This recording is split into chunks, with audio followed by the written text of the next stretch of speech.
Fury vs. Usyk 1 was an instant classic from the moment it was announced. David versus Goliath to crown the first undisputed heavyweight champion since Lennox Lewis nearly 25 years ago. And boy, did it live up to the hype. The first 2 rounds of the fight were close, but I gave them to Usyk on my card based on his efficient power punching, landing 14 of 28 for a 50% connect rate, compared to Fury's 5 out of 14. The third round was even closer, but I leaned Fury due to his higher activity rate. The fourth was another tight round, but I marked it for Fury. Rounds 5 and 6 were clear Fury rounds on my card, and he looked to be pulling ahead 4-2. Then, Usyk seemed to catch a second wind. The 7th was razor thin. Honestly, it could have gone either way, but I gave it to Fury for his ferocious lead uppercut. Usyk came back to win the 8th, narrowing the score to a potential 5-3. Then came the 9th, the round of the fight. The left hand heard around the world rocked Fury, and though he recovered well enough to nearly steal the 11th, the momentum had shifted. From that point on, the fight was Usyk's. It was incredibly competitive, but there's no question in my mind, Usyk won fair and square. So, after reviewing the tape, what are the keys to the rematch? And what do I think Fury will need to do to turn the tables? Let's take a closer look. 1. Fury's sloppy footwork. Let's face it, Tyson's not trying to be a ballerina in there, nor does he need to be. But by any standard, his footwork in the first fight was extremely poor. Possibly because it had been a long time since he faced a southpaw, but I'm not talking about small missteps either. These were glaring errors and they cost him dearly. Let's focus on the 2 most critical examples. 1. Losing the front foot battle. From the first round, you can see Usyk consistently controlling the outside angle. Fury repeatedly stepped inside Usyk's front foot, perfectly lining himself up for Usyk's straight left, which he landed repeatedly throughout the fight. Fury had no answer because he was aligned to have no answer from the very beginning. 2. Overextending and poor balance. On multiple occasions throughout the fight, Fury overextended to the point of squaring up with Usyk, and when moving backwards, he continuously planted his back leg, leaving himself off balance, immovable, and vulnerable to counters.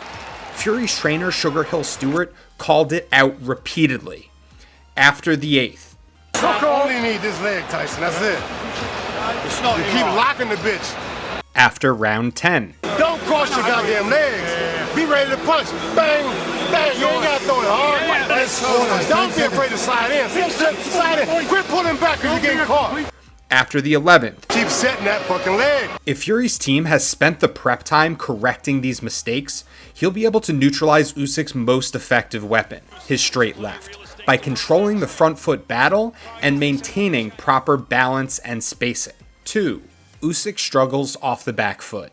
I'm not sure if Fury's game plan in the first fight was poorly conceived or poorly executed, but either way, it didn't work. Fury fought from the outside, relying on his length and range, which often left him moving backwards. Although it is the natural way to approach the fight against a smaller man, I'm not sure that was the best tactical choice for Fury in the first fight. In the rounds where Fury used his size instead of his length, closed the distance, and forced Usyk onto the back foot, Fury dominated. Usyk had no answer for Fury's pressure when he made Usyk carry his weight after shots. Look at the difference between Fury's approach in Wilder 1 and Wilder 2. In the first fight, Fury tried to outbox Wilder, leaning on his superior technique. But in Wilder 2, Fury realized that when he pushed forward and forced Wilder backward, those heavy shots took a toll. He was the bigger man. I expect a similar tactical adjustment in the rematch, with Fury playing the aggressor and pushing Usyk back throughout the fight. I want to see Tyson bully Usyk and use his superior size to cause him issues. 3. An inexcusable lack of check hooks to control aggression. I expected check hooks to be a secret weapon for Fury in this fight, but surprisingly they were almost non-existent. You can even hear Sugar Hill Stewart asking for more check hooks early in the fight. You tell me you're going to end up catching him with the check hook. Just start showing him that this. I suspect Fury's poor footwork made those angles difficult to create. Compare this to Fury's fight against Dillian White, where he consistently controlled the tempo using check hooks to manage aggression. Every time White stepped in, Fury hit a check hook to make him pay. In the Usyk fight, those opportunities were wasted, as Fury relied too heavily on the long guard. While the long guard is effective for controlling range, it's predictable. Once Usyk figured it out, he teed off because there was no threat to stop his aggression. For the rematch, Fury needs to mix things up.